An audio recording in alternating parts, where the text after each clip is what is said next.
বিসমিল্লাহির রহমানির রহিম। আসসালামু আলাইকুম বন্ধুরা, কেমন আছো সবাই? RS কিচেনে সবাইকে স্বাগতম।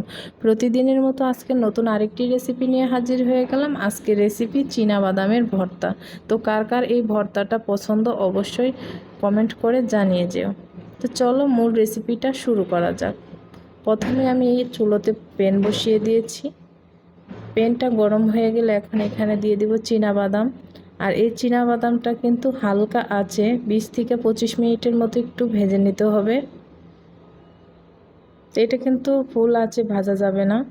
তো দেখো আমার কিন্তু বাদামটা প্রায় হয়ে গেছে। আর চুলার উপরে থাকা অবস্থায় বাদাম কিন্তু কখনোই মুচমুচে হবে না, নামানোর পরে ধীরে ধীরে এটা মুচমুচে হয়ে যাবে। তো আমি একটা বাটিতে উঠিয়ে নিয়েছি, এর সাইড করে রেখে দিব। তারপরে চুলাতে বসিয়ে দিয়েছি প্যান, এর ভিতরে দিয়ে দিব রান্নার রেগুলার তেল। তারপরে এখানে কয়েকটা শুকনো মরিচ ভালোভাবে ভেজে নেব। তো দেখো আমার মরিচটা কিন্তু ভাজা হয়ে গেছে। এখন আমি একটা বাটিতে উঠিয়ে নেব। বাটিটা সাইড করে রেখে এই তেলের ভিতরে এখন আমি দিয়ে দিব কাঁচামরিচ। কাঁচামরিচটা ভাজা হয়ে গেলে এখানে দিয়ে দিব কয়েকটা রসুন, তারপরে দিয়ে দিব পেঁয়াজ কুচি। তো তিনটা উপকরণ এখন আমি একটু ভালোভাবে ভেজে নেব। দেখো আমার কিন্তু কাঁচামরিচটা হয়ে গেছে, আর একটু ভাজলে কিন্তু কাঁচামরিচের কালারটা চলে যাবে। এই জন্য আমি এক এক করে কাঁচামরিচগুলো উঠিয়ে রেখে দিলাম। তো আমি পেঁয়াজটাকে ব্রাউন করে ভেজে নেব। তো দেখো আমার কিন্তু পেঁয়াজটা ব্রাউন করে ভাজা হয়ে গেছে, আমি একটা বাটিতে উঠিয়ে নিয়েছি। আর আমার বাদামগুলো ছুলকাগুলো এখন আমি ঠান্ডা হয়ে গেছে, এখন হাতে সাহায্যে এটাকে ছাড়িয়ে নেব। তো দেখো আমার বাদাম কিন্তু পরিষ্কার হয়ে গেছে। তো আমি পাটায় চলে আসলাম। তো আমি কিন্তু অফ ক্যামেরাতে আমি শুকনো মরিচটা বেটে নিয়েছিলাম, ক্যামেরা অন করতে ভুলে গিয়েছিলাম। এখন আমি এখানে কাঁচামরিচটা দিয়ে হালকাভাবে বেটে নেব। তারপরে দিয়ে দিব পেঁয়াজ।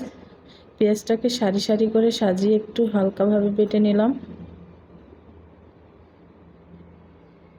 তারপরে এখানে এখন অ্যাড করে দিব রসুন, কাঁচা রসুন দিয়ে আমি একসাথে আর একটু ভালোভাবে বেটে নেব। তো পাটায় বাটার ভর্তা কিন্তু অনেক অনেক মজা, তোমরা এইভাবে বাসায় ট্রাই করবে, ইনশাল্লাহ আশা রাখছি অনেক মজা হবে। তারপরে সেই আমার বাদামগুলো এখন এখানে দিয়ে বেটে নিচ্ছি। আর আমি কিন্তু বাদাম পুরা মিহি করে বাটবো না, একটু দানা দানা রাখবো। তোমরা চাইলে মিহি করেও বাটতে পারো। তো দেখো আমি কিন্তু সব মশলা হাত দিয়ে একটু মিশিয়ে এখন আবার আরেকটা বাটা দিয়ে নিচ্ছি।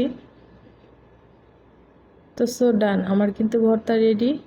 এখন আমি সেই পেঁয়াজের বেরেস্তাটা দিয়ে হাত দিয়ে মাখিয়ে নেব, আর রসুনগুলো হাতের সাহায্যে একটু গালিয়ে দিব। তো দেখো আমার ভর্তাটা কতটা লোভনীয় হয়েছে, তোমরা দেখতেই পাচ্ছ। তো আমার ভর্তা কিন্তু রেডি।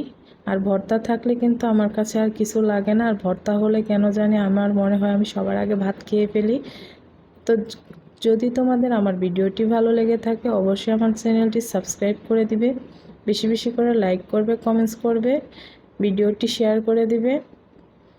সবাই ভালো থাকবে, সুস্থ থাকবে। RS কিচেনের পক্ষ থেকে আল্লাহ হাফেজ।